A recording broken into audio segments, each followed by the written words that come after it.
Assalamualaikum warahmatullahi wabarakatuh. Selamat pagi, salam sejahtera bagi kita semua. Yang terhormat Bapak dan Tidak terjadi sekaligus Kepala Sekolah SMA Negeri 6 Kota Bogor dan wakil kepala sekolah, guru-guru serta para staf-staf dan jajaran lainnya, dan tidak dapat saya sebutkan satu persatu tanpa menghormati dan selamat saya. Dan tentunya teman-teman sekalian, yaitu siswa dan siswi SMA Negeri 6 Kota Bogor yang saya cintai, yang saya banggakan.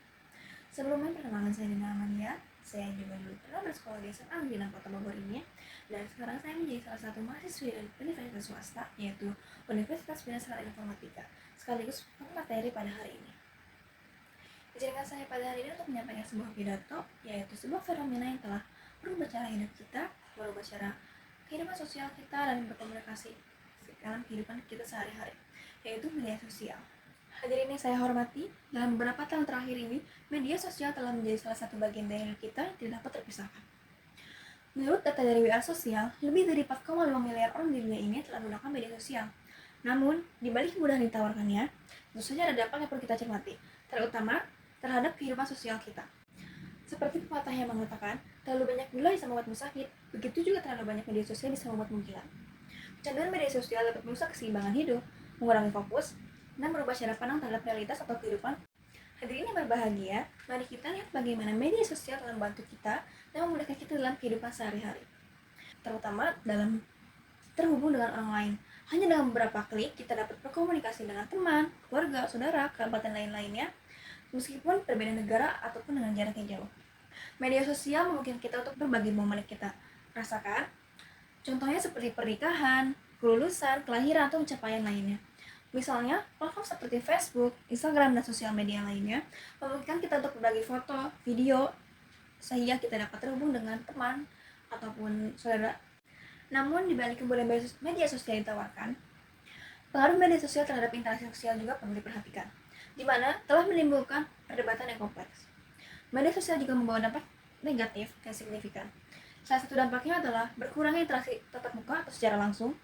Banyak dari kita lebih memilih interaksi secara virtual atau menggunakan media sosial melalui pesan teks atau media sosial lainnya daripada bertemu secara langsung. Dalam era ini, media sosial telah menciptakan tekanan yang tidak sehat. Kita sering kali merasa perlu untuk menunjukkan kehidupan kita yang sempurna di dalam platform-platform ini seperti Facebook, Instagram, dan platform lainnya, yang dapat menyebabkan perasaan cemas dan rendah diri. Ketika kita melihat teman-teman kita yang memposting foto hiburan atau pencapaian-pencapaian mereka lainnya yang mengesankan, kita mungkin merasa tidak cukup baik. Hal ini dapat merusak kesehatan mental kita dan mempengaruhi cara kita berinteraksi dengan orang lain. Selain itu, media sosial juga dapat menjadi tempat penyebaran informasi yang salah, berita palsu, dan informasi-informasi yang menyesatkan, yang dimana dapat dengan cepat tersebar luaskan di platform-platform media sosial ini. Dengan berita-berita tersebut yang salah, tentu saja dapat menyebabkan konflik dan perpecahan di antara kita. Oleh karena itu, kita perlu lebih bijak dalam menyaring informasi yang kita terima dan membagikannya kepada orang lain. Meskipun demikian, bukan berarti kita harus menghindari dan menjauhi sepenuhnya penggunaan media sosial. Sebaiknya, kita perlu belajar menggunakan media sosial dengan lebih bijak lagi, di mana kita dapat melakukan dengan memilih konten-konten yang bijaksana, yang baik, yang sesuai, dan ikuti akun-akun yang bermanfaat, dan menyediakan informasi-informasi yang positif, edukatif, dan inspiratif. Tentu saja, hindari konten-konten negatif yang dapat memicu perasaan negatif, seperti kecemasan, depresi, ataupun cyberbullying.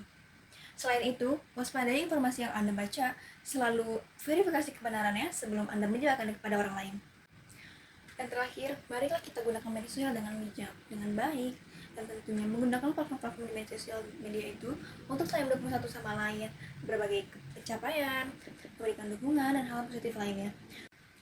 Mari kita berusaha untuk tetap menjaga interaksi kita tetap muka, menghargai hubungan yang kita miliki, dan menjadi pengguna sosial media yang bertanggung jawab dan bijak. Media sosial adalah alat yang dapat kita kendalikan, bukan kita yang dikendalikan oleh media sosial. Mari kita gunakan alat ini untuk membangun koneksi yang positif dan bermanfaat.